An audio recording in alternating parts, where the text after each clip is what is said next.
Hello, everyone. Can you hear me? Yes. Great. Yeah, welcome back to our conference. Today is the second day. Hope you enjoyed the first day of the conference. So, like in total, we have like 3 days of the conference. Yesterday, we hosted uh, three plenary speakers and more than 10 uh, panel short talks and panel discussions, two breakout sessions. Today, I want to start this day with the general highlights of the first day of the conference. In the beginning of the day, we explored uh, different paradigms of the embodied intelligence. Particularly, Sylvia was discussing and exploring the material intelligence. She was explaining and her research on the self-assembling cellulose fibers, color-changing particles, and various applications for sensing. Andreas, he was working on the another level of the intelligence, so-called mechanical intelligence. He was exploring programmable and multistable structures to do sort of computation on the mechanical level. Uh, so mechanical intelligence can be used for the general computing as well, using like so-called fluidic logical gates. So you can assemble these gates in a proper order and then get any computation like silicon-based computations. Cecilia Lasky was addressing uh, the interaction. So in embodied intelligence, like environment plays like a very important role, and then and the robot and body, human or any other animal, interacts with the environment and have a certain behavior. Like in water, for example, fish behaves in one way, and when it goes to the land, it behaves in another way. So she was addressing this by modeling external environment, external model, and internal model. So environment and body together. So if you want to model intelligence, you need to consider both. Tilina was talking about the social intelligence. Uh, he was exploring more or less nonverbal communications between human and animal. And in terms of nonverbal communications, he was addressing some issues on the physical interaction, like through the touch, like with the robot patient example, as well as the interaction through the facial expressions. So there are models of the facial expressions. Through social expressions, we can exchange information and express some emotions. This is what Tilina was explaining.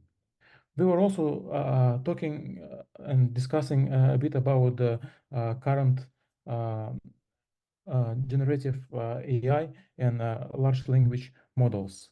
Uh, Carlos started with the fundamental uh, models and fundamental theories about the intelligence.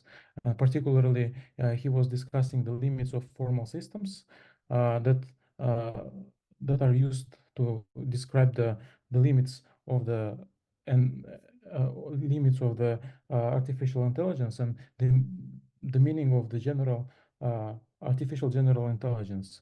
Uh, he was questioning whether we need to push these limits and try to uh, go as far as we can, or we need to explore some alternative dimensions, like, for example, using embodied intelligence as a solution towards the artificial general intelligence. Matej Hoffman was discussing current research in the embodied AI. The embodied AI sees uh, the embodiment from a different point of view, and Matej was trying to see the level of embodiment in the research of the embodied AI. So he was exploring the role of interaction in the environment. Currently, in embodied AI, the community is using pre-recorded data, which is lack of the interaction, and the interaction is particularly one of the uh, key aspects of the embodied intelligence.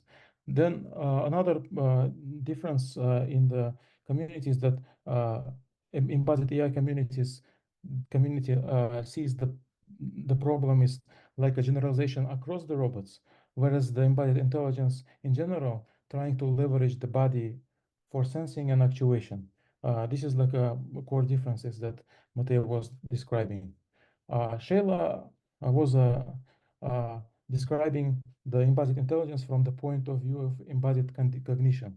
Uh, and she also like mentioned several important aspects of the simulation of the body and environment, which can uh, leverage some evolutionary design problem. So we can basically explore the body shapes that was never exist, and we can change the environment and see how the certain body shape will evolve in the certain environment. So evolutionary aspects was further discussed by our next group of speakers. Particularly, Neil Shubin was discussing evolutionary biology and paleontology. Uh, he uh, he listed a few important aspects that we can see in the biology, and we can use and describe embodied intelligence. Uh, first of them is like repurposing. Uh, in evolution, we don't the evolution doesn't really introduce new elements, but trying to repurpose already existing. That's what we can see, like how when the animal is moving out from the water to land and back to the water, and also duplications.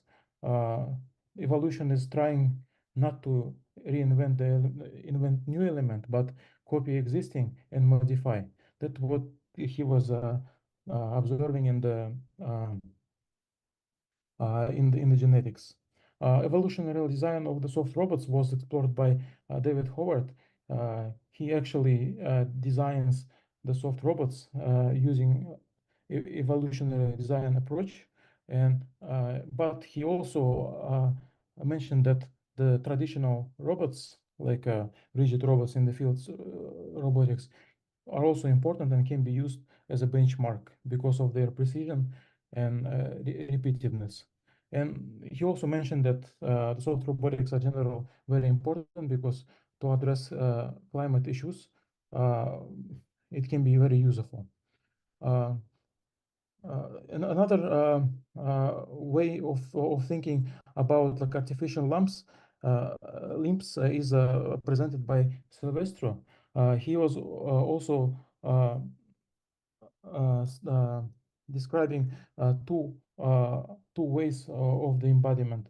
Uh, yeah, in human. One of way of the embodiment is heart, where, for example, if the amputee loses uh, the limb, we can reuse the nervous system and connect the artificial limb to the existing nervous system. Whereas we can use the soft embodiment and we can repurpose the existing nervous system or existing perception to feel artificial limbs. So we can have another hand or another uh, limb, like an additional limb. So it is in a way augmenting the human. Biomedic fish was presented by Jun Shintake. He was exploring and he found that a soft body, like if the material softness will be very close to the actual fish, increases the swimming speed. And he explored various smart materials for the both sensing and actuation for the biomimetic fish. The sensing was the key aspect in the talk by Shan Luo. He was saying that intelligence is actually in the sensing. He was describing his research in vision-based tactile sensor. He's also focusing on learning for grasping and manipulation using those tactile sensors based on the vision. Electronic skins was presented by Takao Samea. Basically, he presented the approach how we can print electronics on top of the human skin, and we can print basically sensors on top of the human skin. And um, uh, this is like very important because we can sense the human motion, track the motion without any disturbance.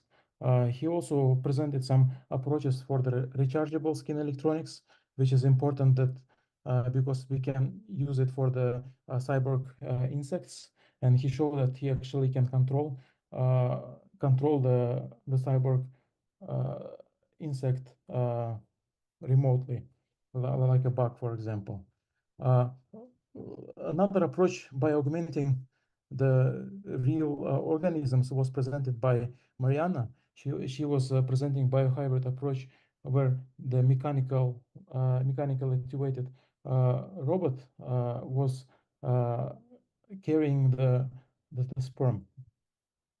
She is working on the micro robots, and she was exploring the embodiment in the for the micro robots. It is very different from the other robots because of the at the small scale. Main forces are actually like coming from the viscous interaction. So she explored a different way and different paradigms of the control for those micro robots. Today we have the second day and another three speakers, plenary speakers. In the morning, we will start our session with Josiane Venture. Then afternoon, after the lunch break, we will have another two speakers like Brett Nelson and Jonathan Hurst. We will have two panel discussions and two sets of short talks. In the morning, we will have short talks by Yuki Nagai, Hujang Zhao, Emi Seik, Emi Kyungwon Han, and Shuhei Miyashita. In the afternoon, we will have Perla Marino, Atake Matsura, Geoff Nishke, and Erika Antonova, and Tommaso Ranzani. We will have also two breakout sessions like yesterday. In the morning, we will have two rooms, and in the afternoon, we will have three rooms, another set of three rooms. Before starting today's conference, I want to stop by a few important information that keeps our conference at this high level. So first of all, talks in the breakout sessions are not recorded, so you can freely express your opinion and discuss in a way you like. You can present work that was not published yet or work in progress. Only speakers and chairs will be unmuted. If you want to speak something, ask the question, just raise the hand, or better put the written questions in the chat of the Zoom. Also, we have a Discord channel. Please join the Discord channel. We have like a lot of discussion and useful information in the Discord channel, and the Discord channel will stay there forever. Like unlike Zoom, all the information in Zoom will disappear, but Discord can be reused after the conference. Any technical issues, just tell to us, or email to this like email account, or approach to our team. Yeah, this conference is basically organized by two teams, from the University of Cambridge and from the EPFL. And feel free to contact all these people that you can see in this slide. We have proceedings published after all the conferences. Currently, you can download proceedings from 2022, but very soon you will be able to download proceedings from 2023, and you can submit already for like a paper for the proceedings for 2024. Deadline it will be approximately in August 2024. We have in-person meeting opportunity in RoboSoft conference. Please visit. Enjoy the conference, and the recordings for the first day of the conference is already online.